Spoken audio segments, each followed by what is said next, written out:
Picture this. You're watching a foreign film without subtitles, and you understand every single word. Oh, yeah. Every nuance, every joke, every plot twist. Right. You feel like an absolute linguistic genius. But then, and we've all been there, you step outside, walk into a cafe, and try to order just a simple espresso in that exact same language. And your brain just goes entirely blank. You completely freeze. Like, you know the words, but you suddenly cannot string them together to save your life. So, welcome to the deep dive. We are unpacking a universally frustrating phenomenon today. We really are. We're taking a look at that massive chasm between understanding a language and actually speaking it. Because it really feels like a betrayal by your own neurology, doesn't it? Oh, absolutely. Yeah. The data is undeniably sitting right there in your head, but the output mechanism is just jammed. Which is incredibly frustrating. So today, we're going to explore the psychological and neurological disconnect between passive understanding and active production. And more importantly, by the end of this deep dive, we are going to give you 5 concrete brain hacking strategies to bridge that gap. We want to show you how to move knowledge out of the passive state and force it into the active speaking state. Okay, let's unpack this. Because in preparing for today, I read an analogy in the source that perfectly captures that feeling of betrayal. Right, the music analogy. Yeah, it's exactly like the difference between listening to a beautiful piece of music and actually playing it on an instrument. Yeah. Like, you can listen to this complex guitar solo and understand the rhythm perfectly. You can anticipate every single chord change. Exactly. You appreciate the whole architecture of the song. But that passive comprehension does absolutely nothing to build the calluses on your fingers, you know. It doesn't train your motor cortex to actually fret those strings. And I think that's the perfect framework for this. Because to fix the problem, we first have to understand the cognitive architecture that's causing it. So what exactly is going on in there? Well, research in cognitive psychology often visualizes this by suggesting that our brains effectively maintain 2 completely separate environments for language processing. 2 different rooms. Exactly. You have a listening room and you have a speaking room. And those 2 rooms, from what I understand, operate on entirely different energy budgets. Oh, completely different. The listening room is a very low energy environment. Right, because when someone else is speaking to you, your brain is basically just doing pattern recognition. It's essentially the same cognitive process as spotting a friend's face in a crowded room. Which feels effortless. Right, because you don't have to consciously draw their nose and eyes from scratch in your mind. You just observe the input, match it against your existing database, and assign meaning. But the speaking room is completely different. Yeah, the speaking room requires you to manufacture the output out of thin air. It's high energy. And because recognizing that input takes so little metabolic energy, it sets this really insidious trap for the learner. Yes. The brain observes how easy it is to listen and basically tricks itself into assuming that speaking will be equally effortless. Which neurologists call the illusion of competence. Exactly. The illusion of competence. Man, that illusion of competence is exactly what shatters the moment you try to order that coffee. Yeah. You feel like an expert on your couch, but when you have to produce the language yourself, bam, the illusion drops. It's a hush reality check. But wait, here's where it gets really interesting for me. I want to push back on this 2 rooms concept for a second. Sure, go for it. Intuitively, memory is just memory, right? I mean, it's a central database. If a specific vocabulary word is successfully stored inside my brain, why does it require so much more computational horsepower to pull it out than to just, let it sit there? Well, what's fascinating here is that it all comes down to evolutionary biology. Really? Evolution? Yeah. The human brain is a massive energy sink. I mean, it consumes roughly 20% of your body's resting calories. Even though it's what, like 2% of our body weight? Exactly. So because of that immense energy cost, the brain is evolutionarily optimized to be incredibly lazy. It just wants to chill. Right. It is always seeking the path of least resistance to conserve calories. So it's biologically programmed to cheat whenever possible. Precisely. Think about it. When someone else speaks, they have already done the heavy lifting.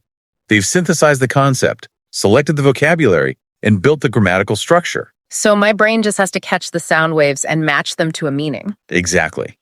But when you try to speak, you are forcing the brain to fire up completely different, highly complex neural pathways. It's not just a simple retrieval. No, you have to locate the abstract concept, retrieve the correct vocabulary word, apply the syntactical rules to conjugate it, and then send precise mechanical signals to your vocal cords, tongue, and lips.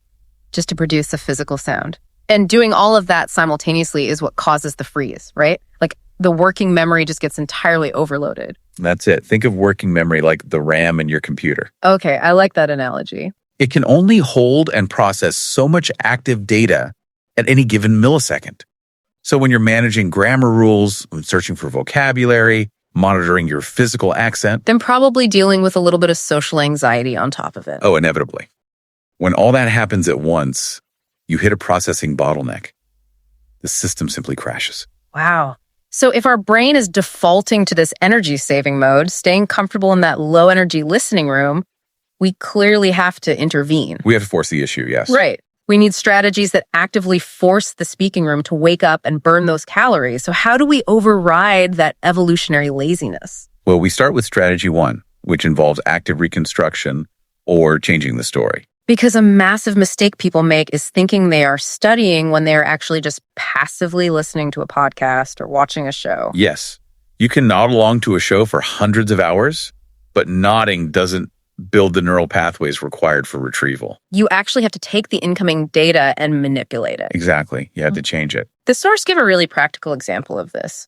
Let's say you hear a highly basic sentence like, I go to the supermarket and I buy some milk. A very standard practice sentence. Right. Instead of just translating it in your head and moving on, you hit pause.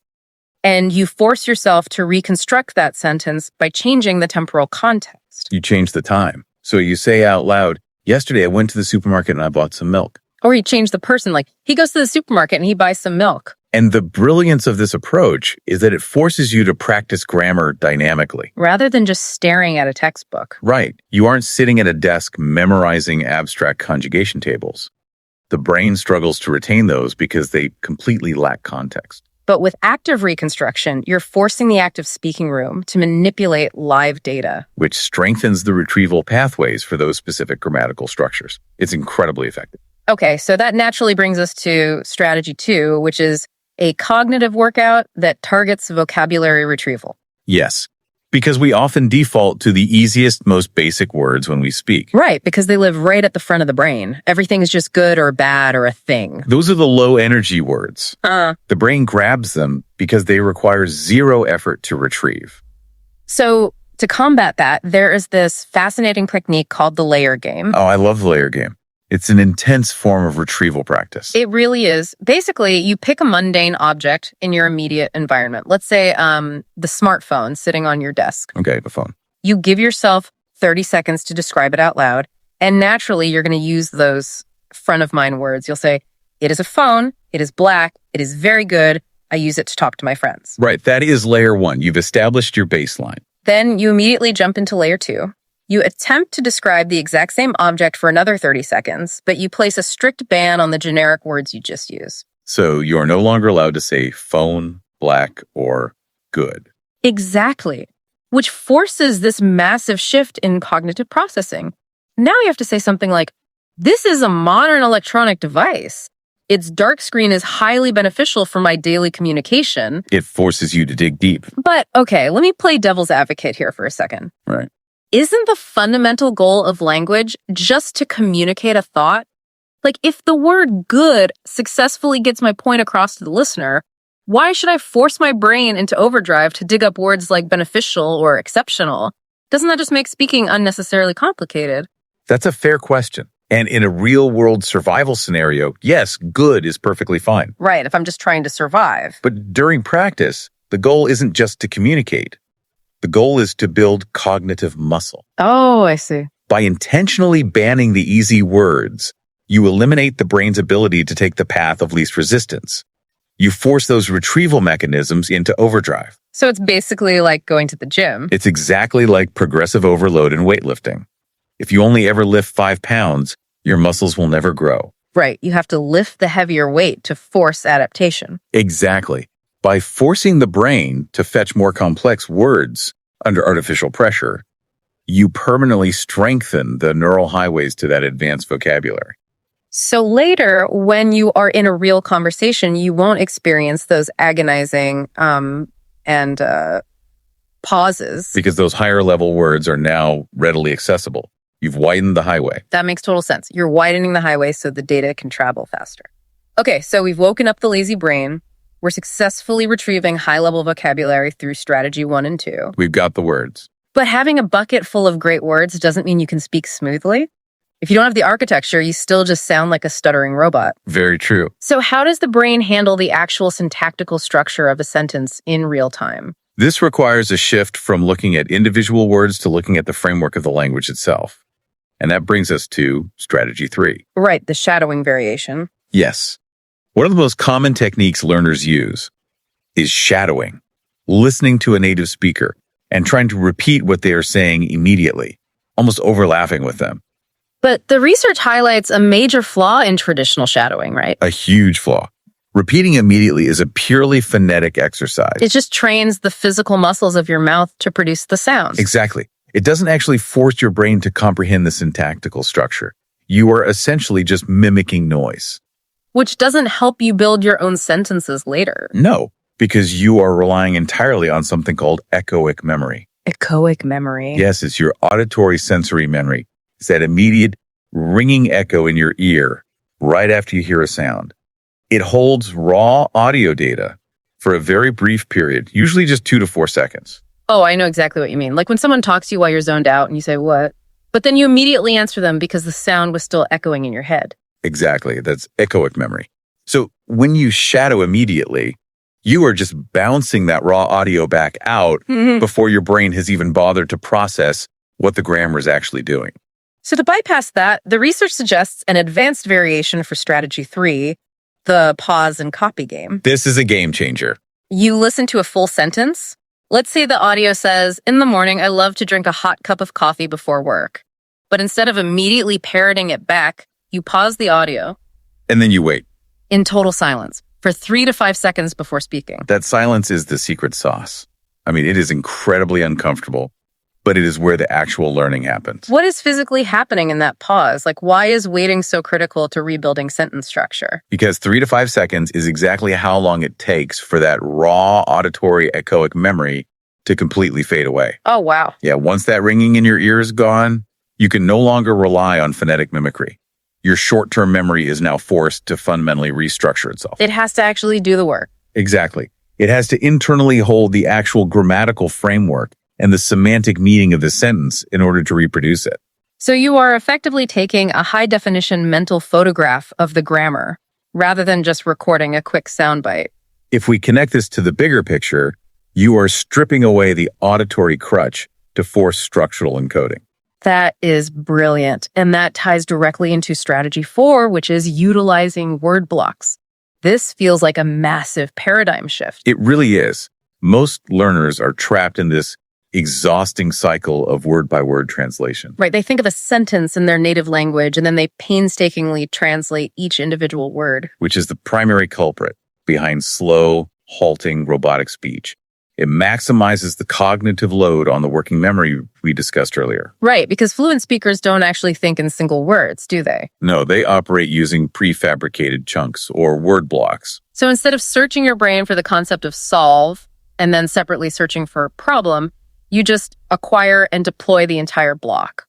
Address an issue. Exactly. You don't translate reduce and risks separately. You use the pre-made block, mitigate risks, or gather requirements. So we are basically treating language like Lego blocks rather than individual grains of sand. That Lego analogy perfectly illustrates the cognitive efficiency of this method. When you internalize a word block, the grammatical rules, the prepositions, the conjugations, they're already baked into the brick. You don't have to spend precious computing power figuring out how the words connect. Right. You just grab the entire block and snap it into your sentence. And when you combine this with the pause and copy method, that 3 to 5 second silence is exactly when your brain is molding those new Lego bricks. Exactly. You are building your inventory of blocks. Okay, so we've manufactured our Lego blocks, we strengthened our retrieval pathways, we have the vocabulary and the structure. But there is one final hurdle. The need for speed. Yeah. You can have all the building blocks in the world, but if you cannot deploy them at speed, you will still freeze in the wild, unpredictable environment of an actual conversation. I mean, real life doesn't have a pause button. It certainly doesn't. And this is where the illusion of competence makes its final stand. How so? Well, many learners subconsciously slow down their speech because they are terrified of making an error. They want a buffer. They want to internally translate everything to ensure it is grammatically flawless before it leaves their mouth. Which just kills the flow of the conversation. So to break that habit, we have strategy 5, fast reacting or dynamic talking. This is often described as a game of ping pong. Right. You set up a debate, maybe using a language exchange partner, or even an AI voice tool, and you instruct them to disagree with you on a topic. And your only job is to defend your position as fast as humanly possible without pausing to think. You deliberately remove the safety net of time. But so what does this all mean for a beginner? Because I have to point out, if I'm an intermediate learner, the idea of engaging in a rapid-fire, aggressive debate in a foreign language sounds absolutely panic-inducing. It sounds terrifying. Why would we intentionally induce that kind of stress? Doesn't anxiety usually shut down learning? This raises an important question about our fear of mistakes. But it's an exposure therapy of sorts, designed to target a very specific reflex. The panic reflex. The panic you feel is just the fear of making a mistake. But the goal of this exercise has absolutely nothing to do with grammatical perfection. It doesn't. No. The mistakes are inevitable, and frankly, they are necessary. The true objective here is to completely override your translation reflex. Wait, how does panic override translation? By starving the mechanism of its most vital resource, time. Internal translation is a slow, methodical process.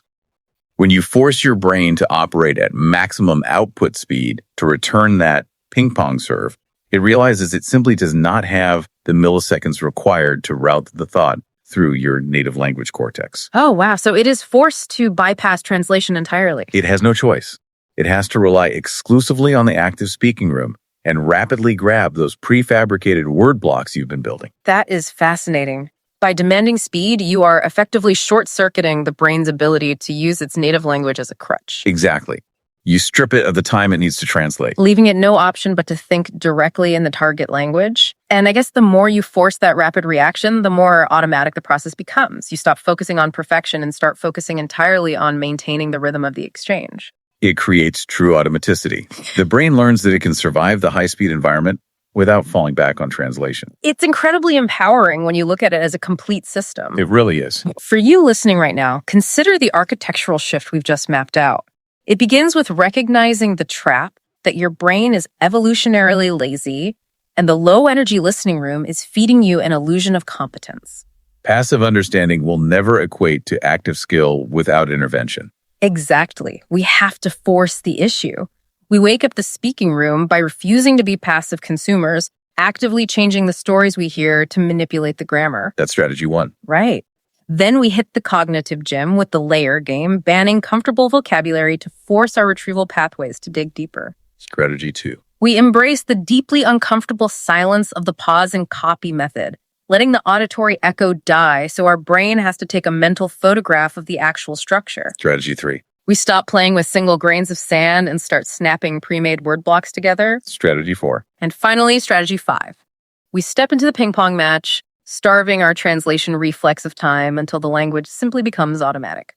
It is a profound neurological rewiring. But before we wrap up today, I want to leave you with a broader question to consider. Ooh, all right, let's hear it. We have spent this time focused entirely on language acquisition. But if human neurology is so deeply optimized to save calories by merely recognizing information rather than actively producing it, where else in your life are you currently suffering from the illusion of competence? Oh, man, that is a dangerous question. Think about the media you consume daily. Are there other skills, maybe leadership, coding, or even cooking, where you've confused watching the tutorial with actually knowing how to do the work? Because your evolutionary biology is always going to whisper that watching someone else do the heavy lifting is enough. It is so easy to watch a masterclass on negotiation and walk away feeling like a CEO right up until you actually have to sit across the table and make a demand. Exactly. The illusion bleeds into everything. But hey, at least for your language journey, you now know exactly how to dismantle it. The passive listening room is a comfortable place to hang out, but the active speaking room is where fluency is actually forged. You have the tools to bridge the gap. The only thing left to do is to start talking. Thank you for joining us on this deep dive. Make sure to like, subscribe, and let us know your favorite language phrase in the comments. We'll catch you next time.